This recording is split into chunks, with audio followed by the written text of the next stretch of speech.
आगे और अब आपके लिए लेकर आते हैं अपना पहला खास सेगमेंट ट्रेड का चौका।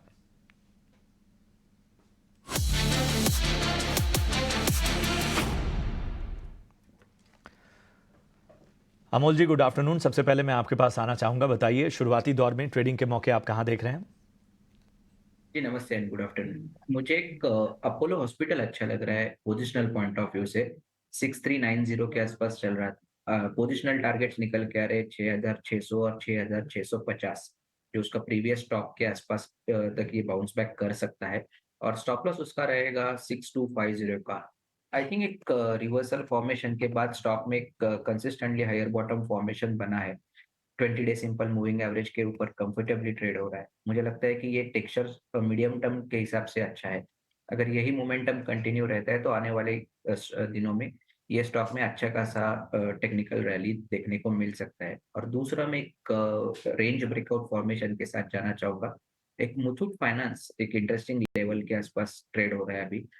काफी कंसोलिडेट हुआ है, 1830 के आसपास चल रहा है। ये अगर रेंज ब्रेकआउट होता है तो स्टॉक में मोमेंटम आने के पॉजिटिव साइड में मोमेंटम आने के चांसेस काफी ब्राइट है।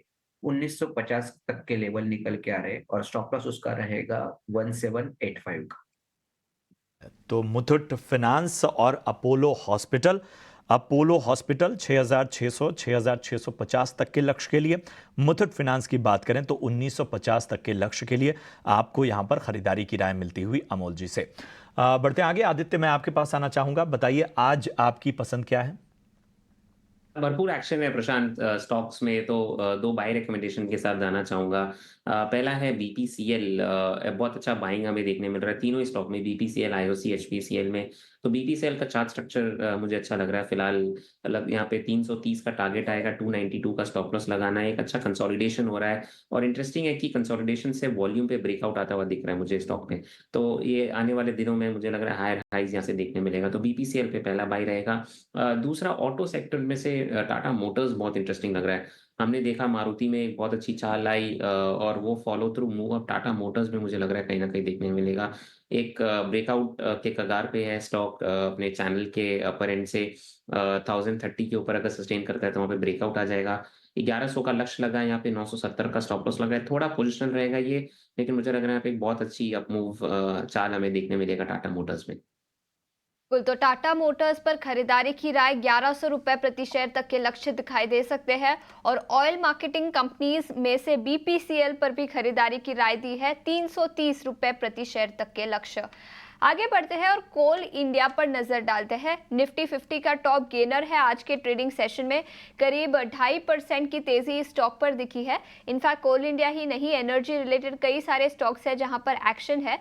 बीपीसीएल की तो हमने बात की, इसके अलावा ओएनजीसी में भी 2.5% की तेजी और आईओसी में भी 1.5% से ज्यादा की तेजी दिखी है। अमोल जी, दो स्टॉक्स से आपकी राय लेना चाहूंगी। एक है कोल इंडिया और दूसरा है ओएनजीसी।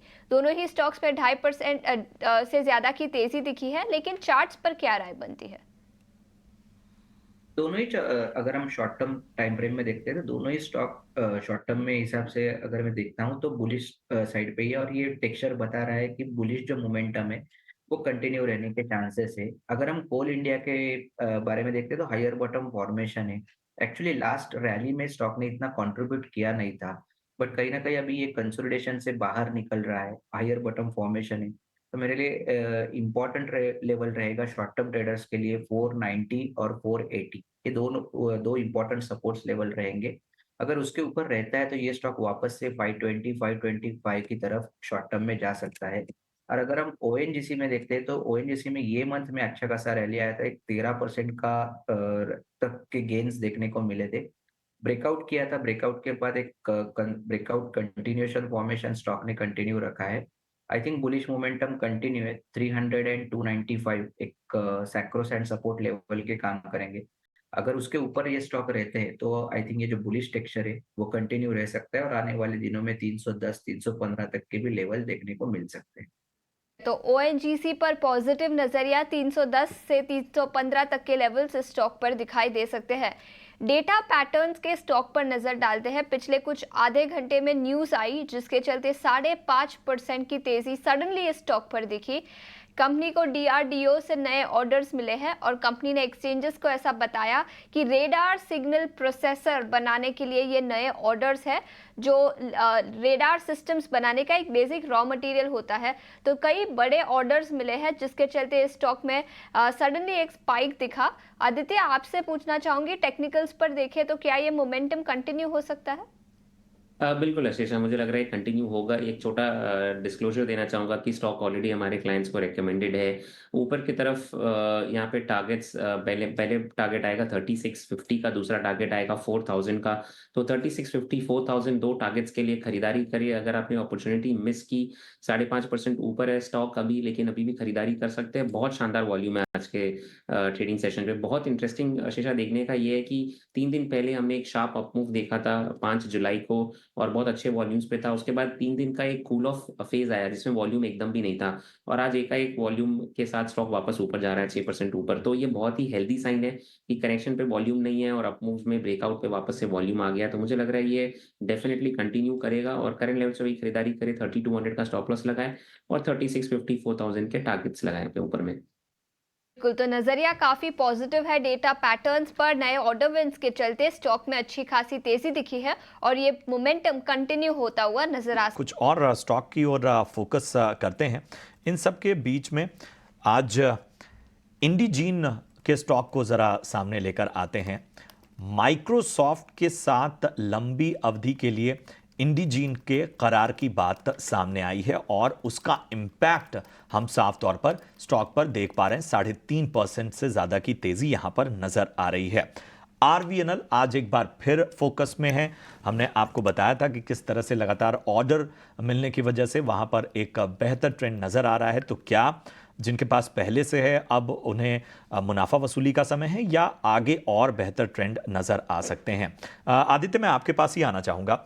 RVNL और इसके साथ ही ज़रा बताइए इंडिजीन, इन दोनों पर आपका नज़रिया क्या बन रहा है? प्रशांत, पहले हम आरबीएनएल की बात कर लेते हैं, और आरबीएनएल के साथ साथ यहाँ पे इरडा और रेलटेल, ये सब हम एनालाइज कर सकते हैं। और लगातार इसमें एक अपमूव आते जा रहा है। हम देख रहे हैं एक छोटा प्रॉफिट बुकिंग आता है, उसके बाद वापस एक नया हाई बनाता है।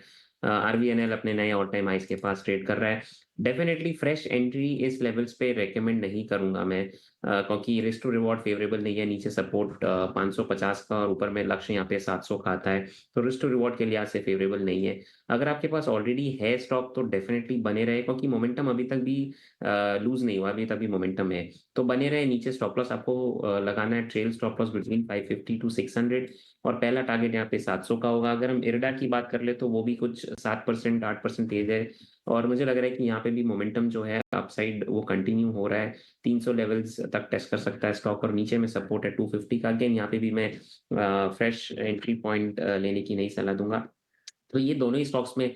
और फाइनली अगर हम टेक्स रेल की बात कर ले, जो कि 4-5% ऊपर है, उसमें भी एक 300 रुपए का लक्ष्य आता है। तो ये पूरा जो स्पेस है रेलवे का, इसमें सजेस्ट करूंगा मैं कि फ्रेश एंट्री की लेवल्स नहीं है, ये करेक्शन पे एंट्री देके अगर आपके पास है ऑलरेडी तो आप बने रहे। अब हम बात कर लेते हैं इंडिजीन की। तो स्टॉक ने एक अच्छा मोमेंटम बिल्डअप दिखाया है हमको, और आज अच्छे वॉल्यूम्स पे ट्रेड कर रहा है स्टॉक। तो बने रह सकते हैं स्टॉक में, और मुझे लग रहा है कि कहीं ना कहीं यहाँ पे हायर लेवल्स आपको देखने मिल सकते हैं। और भी 4 से 5% तो इमीडिएट अपसाइड है, और अगर आप इसमें थोड़ा और होल्ड करेंगे तो ऊपर की तरफ में आपको यहाँ पे 640 660 के टारगेट्स देखने मिलेंगे। बिल्कुल, तो ये राय थी रेलवे शेयरों पर, और उसके अलावा इंडिजीन की भी हमने बात की। रेलवे की तो बात कर ली, इसी के साथ साथ डिफेंस शेयरों की भी बात करते हैं, क्योंकि यहाँ पर भी आज काफ़ी एक्शन है।